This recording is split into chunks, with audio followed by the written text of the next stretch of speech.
క్రీస్తులో దేవునికి మహిమ. చెవిగలవాడు వినుగాక.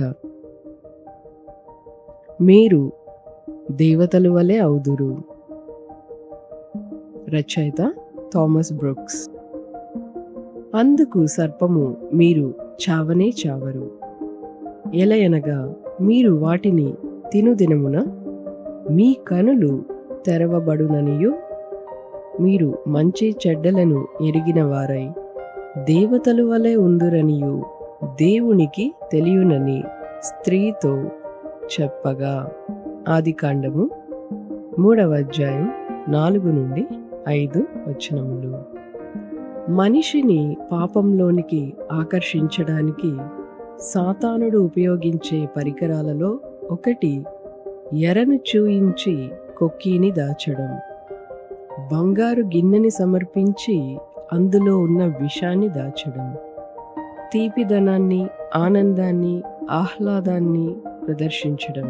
కానీ ఆ పాపం వల్ల కలిగే నష్టమును అనగా అవమానము, కోపము, దుఃఖము దాచడం. ఈ వంచన ద్వారా వాడు మన మొదటి తల్లిదండ్రులను మోసం చేశాడు. మనల్ని కూడా వంచిస్తున్నాడు. ప్రతిదినము వాడు ఉచ్చుముడిని దాచిపెడతాడు. మనస్సు యొక్క కళ్ళు ఆనందానికి తెరవబడతాయంటూ శరీరమును, ఆత్మను సిగ్గుపడేలాగా గందరగోళానికి గురి చేస్తాడు. సాతాను మొదటి వాటికి వాగ్దానం చేస్తాడు, కానీ కడపటి వాటిని ఉద్దేశిస్తాడు, అలాగే వంచిస్తాడు. పారడైస్కి బదులుగా ఒక పండును ఇచ్చాడు. సాతానుడు మనిషి ఆత్మకు పేరు, ప్రఖ్యాత, సంపద, ధనం అంటూ ఈ లోక సంబంధమైన నశించే వాటిని వాగ్దానం చేస్తాడు. కానీ వాడు చివరికి మిగిల్చేది రోదన, ఆవేదన, అవమానం మరియు నష్టాన్ని తీసుకొస్తాడు. పాపము నుండి చాలా దూరంగా ఉండమని పరిశుద్ధ లేఖనం మనకి చెబుతుంది. రోమాపత్రిక 12వ అధ్యాయం 9వ వచనం. చెడ్డదానిని అసహించుకొని మంచి దానిని హత్తుకొని యుండుడి. యోసేపు ఈ నియమాన్ని పాటించాడు మరియు దేవుని దయతో నిలిచాడు.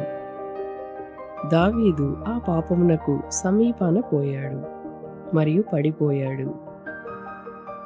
పాపం ప్రపంచంలో అతి భయంకరమైన అంటువ్యాధి. పాపంలో ఉన్న తీయదనం త్వరగా మాయమైపోతాయి మరియు శాశ్వతమైన సిగ్గును, దుఃఖమును, భయమును దాని స్థానంలో తీసుకొస్తుంది. ఒక సర్పం మనిషిని కాటినప్పుడు విషం క్రమంగా గుండెకి చేరుతుంది. పాపం కూడా అంతే. మెల్లమెల్లగా అది ఆత్మను చేరుతుంది. అది మొదట్లో కొంచెం ప్రీతిగానే ఉండవచ్చు, కానీ అది చివరకు మిగిల్చేది మరణమే. మనుషులు అపవాదితో కలిసి నాట్యం చేసి విందులో పాల్గొని ఆపై పరలోక రాజ్యంలో అబ్రహాముతో, ఇస్సాకుతో మరియు యాకోబులతో కలిసి విందు చేయాలని అనుకోకూడదు. పాపం మన ఆత్మలపైన ఉండే గొప్ప విచారకరమైన నష్టాలను తెస్తుంది. ఇది ఈ లోక జీవితం కంటే మెరుగైన దైవిక అనుగ్రహాన్ని కోల్పోతుంది మరియు చెప్పనాశక్యమైన మహిమాయుక్తమైన సంతోషంను కోల్పోతుంది. సమస్త జ్ఞానమునకు మించిన దేవుని సమాధానమును, ఆత్మీయ జీవితమునకు కావలసిన దైవిక కృపను, ఆదరణ, ఆనందం, ఉజ్జీవం, బలపరచడం మరియు ఎన్నో వర్ణించలేని గొప్ప శాశ్వతమైన కృపను కోల్పోతుంది. రోమాపత్రిక 6వ అధ్యాయం 23వ వచనం. ఏలయనగా పాపము వలన వచ్చు జీతము మరణము, అయితే దేవుని కృపావరము మన ప్రభువైన క్రీస్తు యేసునందు నిత్య జీవము.